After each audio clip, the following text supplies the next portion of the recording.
Once upon a time, they had a plan to bring the robots back to thrill every fan. But somewhere down the line, they lost their way. Chasing after causes let the game decay. You had the touch, you had the flair, but you threw it all away. Did you even care? Dare to dream, dare to strive, but you let agendas drive. Now the game's not alive. The game's not alive.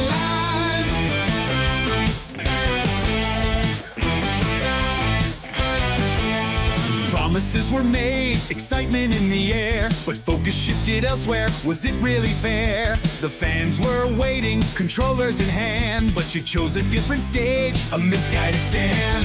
You had the touch, you had the flair, but you threw it all away. Did you even care?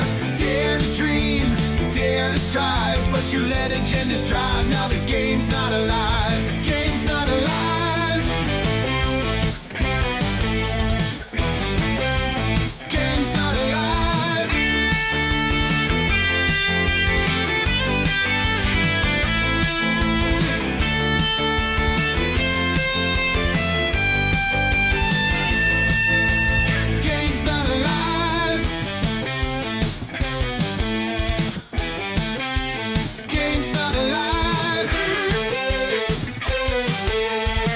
Transformers Reactivate was a very big deal. As you can see from the intro, there were action figures made about it. The video game was a huge installment into the pantheon of stories about the Transformers conflict.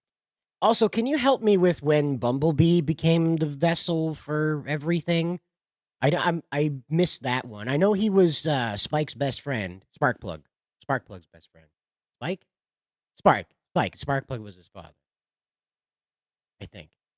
Anyway, you'll have to let me know down in the comments how badly I butchered that. But when did Bumblebee become like the end all be all of protagonists and Transformers? I don't remember that.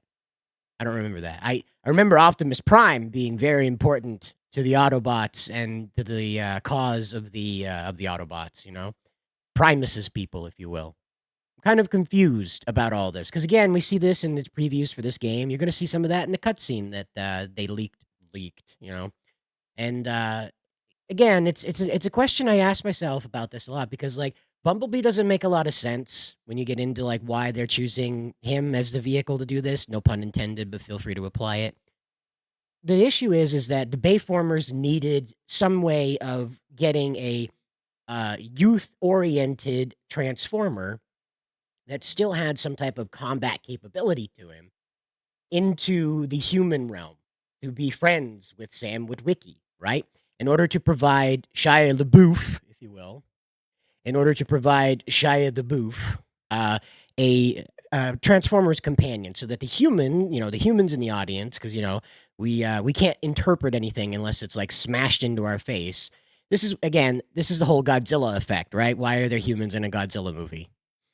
It was apparently we can't have an emotional attachment to these giant monsters, despite what the media and fandom has told you. The same with the Transformers. Like how many times do you go back and you think to yourself, man, I really miss that human protagonist in the Transformers movie. Man, I really miss Sam Witwicky. I really miss that character screaming at the top of his lungs in my ear the whole movie. That sounds just awesome.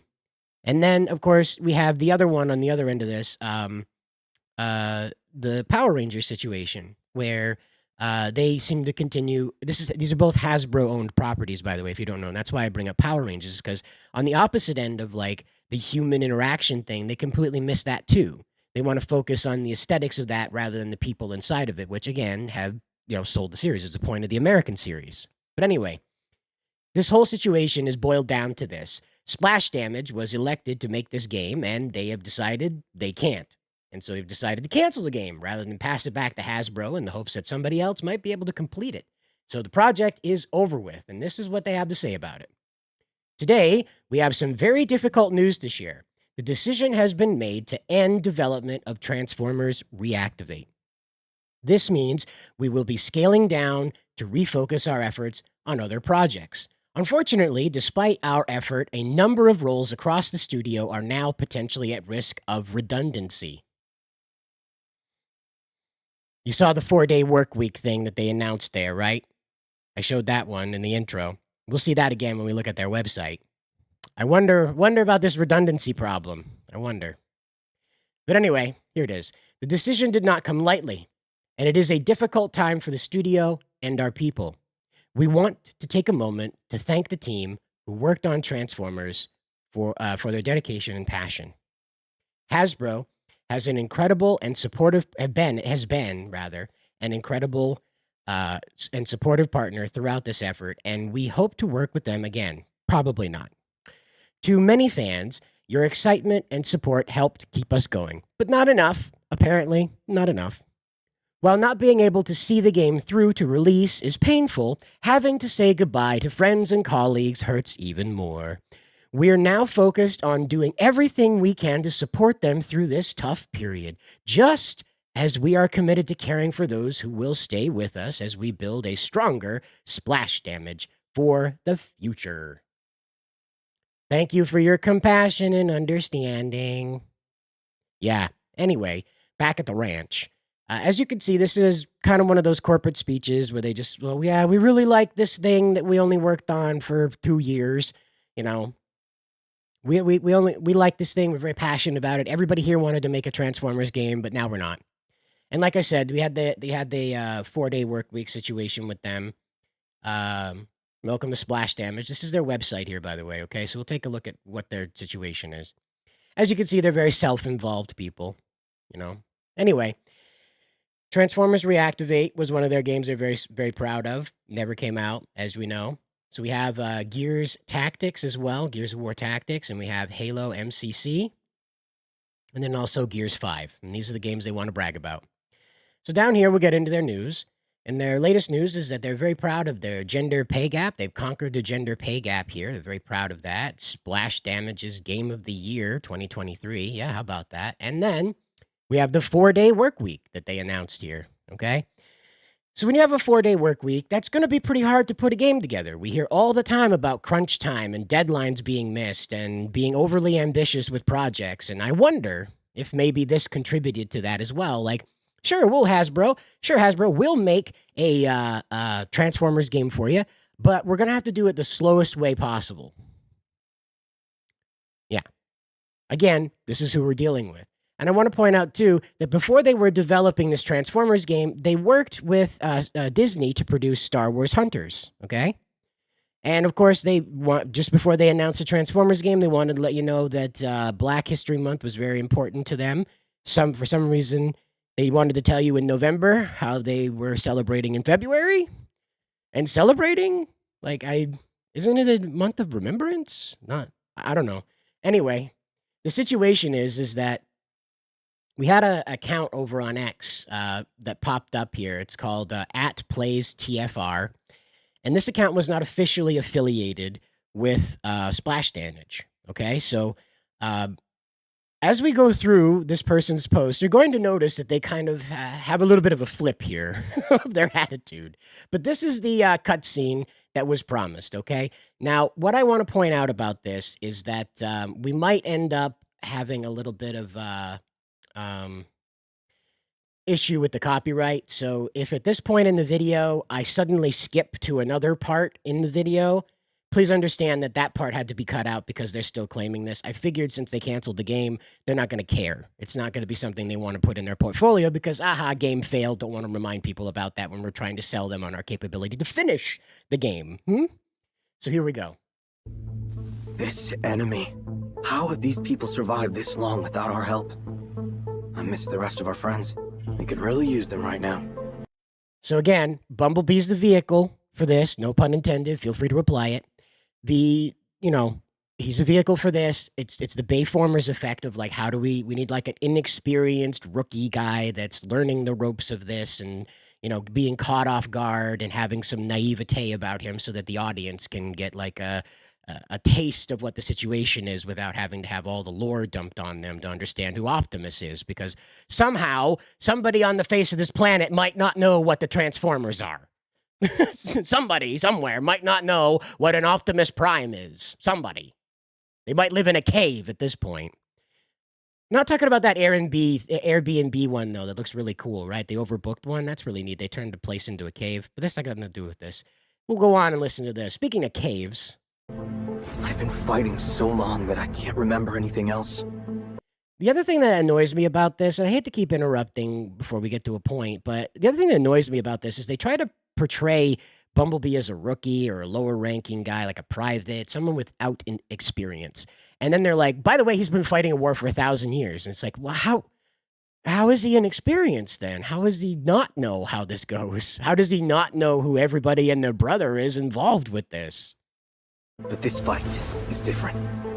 These things don't want to win. They want to consume. What are they? And worse, Oh, they're Japanese tentacle monsters. Keep them away from R.C. who sent them? We brought our war with the Decepticons to this world. Maybe we brought this on the Earth as well. Despite all that's happened, these people are working to bring us back online. Otherwise, we'd still be out there, deactivated and forgotten. Somehow, on Earth, the Transformers were just left to rot. Somehow.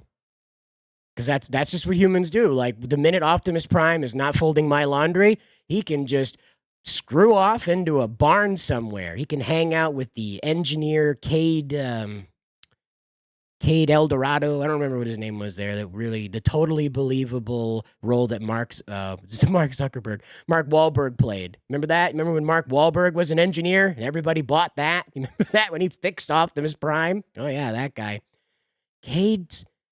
Cade something or other. Cade. It was a really, really dumb name. Anyway. They saved our lives. Now we have a second chance to do the same for them. This foe isn't our only problem. We have a common cause, but I can't easily forget everything the Decepticons have done. Ah, okay. So the Decepticons and the Autobots were being forced together, and the story goes that they were somehow kind of like, I guess on the Ark, maybe like they were in Beast Wars. They were like all just kind of in hibernation for some reason, and then Nest showed up, and they were like, "Hey, bro, we got your back. We're gonna, flip your AAAs around in there and jingle jangle out the dust and dust bunnies. You fellers will be back on the road in any time." Like what? I mean, I'm not born and bred in Transformers, okay? I came around when it was in syndication. It didn't really grasp me. I was a Power Rangers kid, so, don't get me wrong. My tone is only dismissive because this plot feels like it's very threadbare.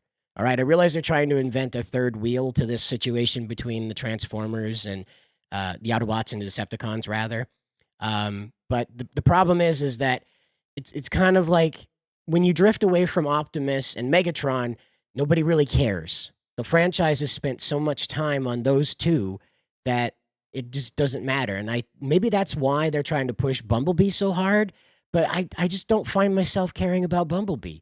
Don't get me wrong, if you're a hardcore Bumblebee fan, great. I'm not. I don't hate him. I just don't understand why we have to ride along with him through all of these adventures.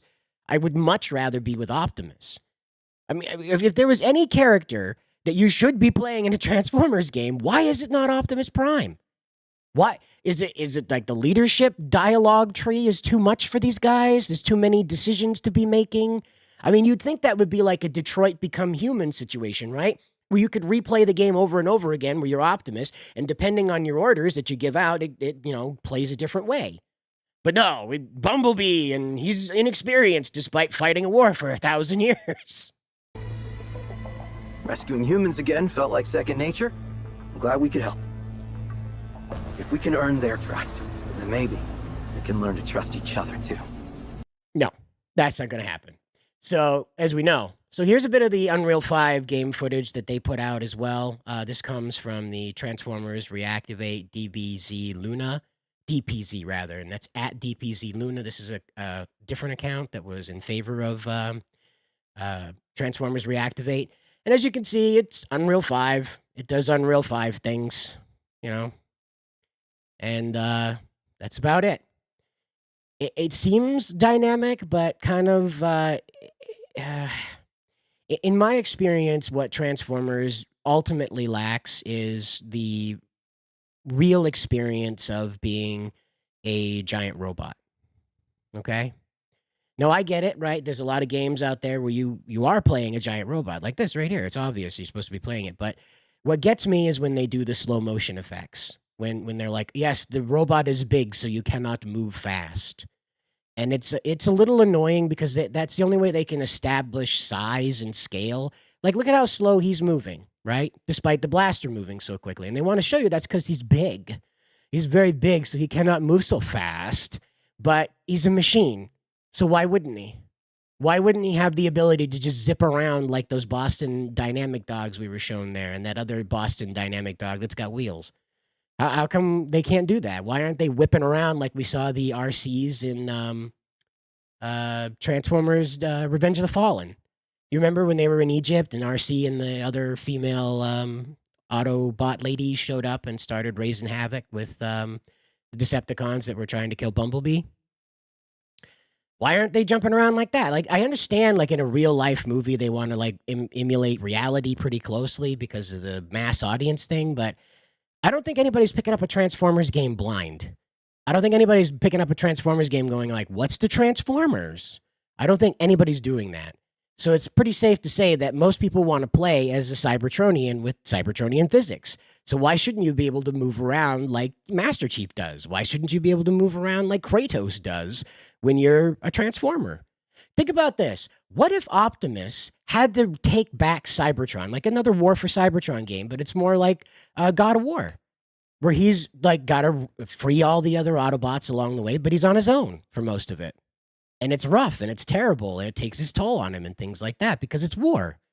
You know, it could be like one of those Extraction movies with Chris Hemsworth, but it's Optimus Prime. But no, we got to ride along with Bumblebee as he just tears ass across this alien landscape that's presumably somewhere on Earth, despite it being covered in Willy Wonka's Laffy Taffy. I don't know.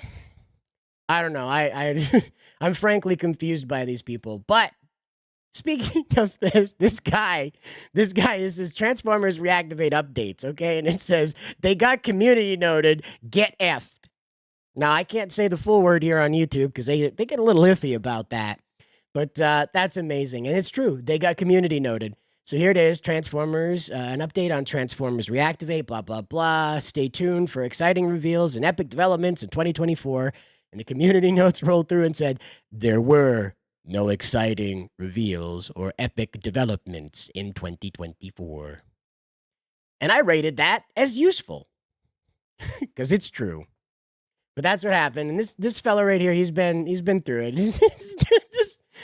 Yeah, you can read that for yourself right there. But he says that's some dog water Debs right there. But he's a little more direct than me, you know. And that's that's something coming from an account sporting like Transformers Reactivate updates that became bigger than the official account for this. All right, it's pretty astonishing.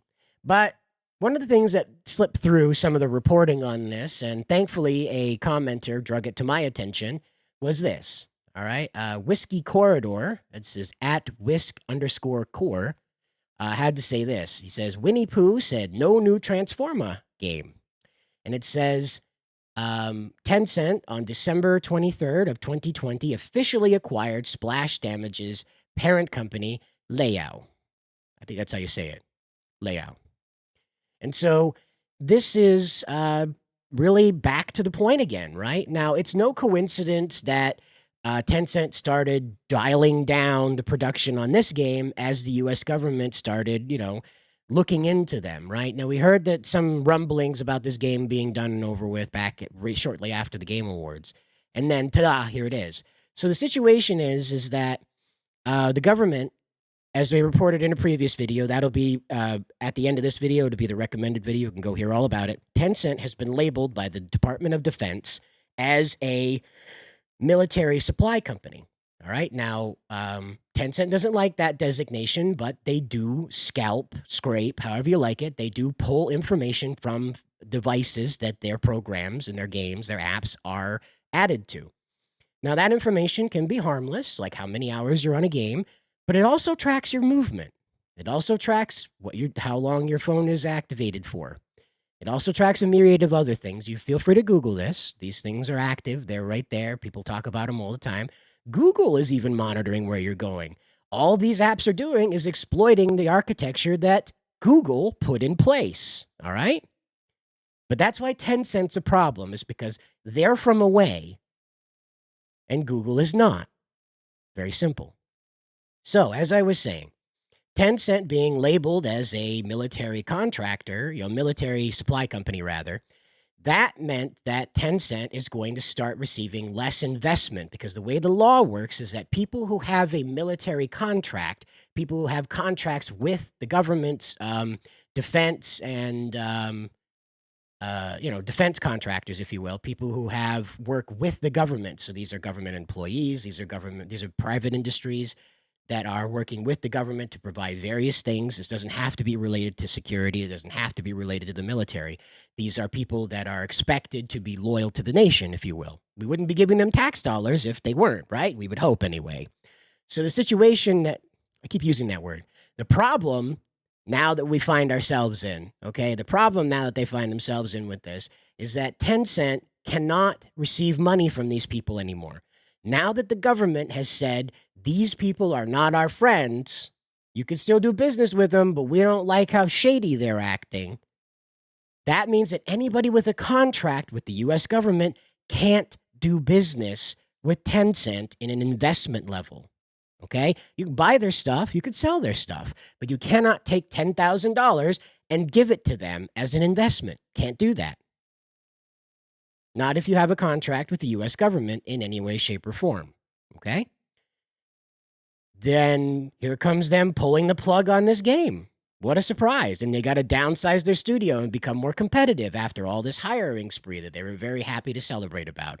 Their gender pay gap. They're so excited about that. Well, the gender pay gap's going to get a lot wider over there after they hack off half their studio in order to fill out that other 4 hours they're supposed to be getting out of the day. And that 4-day work week, well, guess what? Excuse me, I got that wrong. It's a 4-day work week, not a 4-hour work day. Though I'm probably sure they're pushing for that too. But yeah, you're going to have, people come in for that 5th day, maybe a 6th one, maybe a 7th one occasionally. You have to buy them pizza. And that's the situation that they're going to find themselves in going forward is Tencent's going to continue restructuring them, right? It's going to continue restructuring them to be competitive because now they have to make money. Because all those juicy contracts that they were exploiting, wow, those are gone now. All that juicy investment from corporations that have U.S. government contracts, that's stopping very quickly. So now they've got to make money. I don't know what's going to happen with Ubisoft. They may change their mind about the Guillemons now and kick them out and take over the company in order to make a little bit of scratch back on Assassin's Creed. But this is over with, to say the least. This is over with. And as I said, if you see me skip around in this video, that's because the copyright goblins showed up. So you'll have to wait and find out. And let me know in the comments below if this thing ended up getting hacked up. Until the next one, though, guys, good luck out there.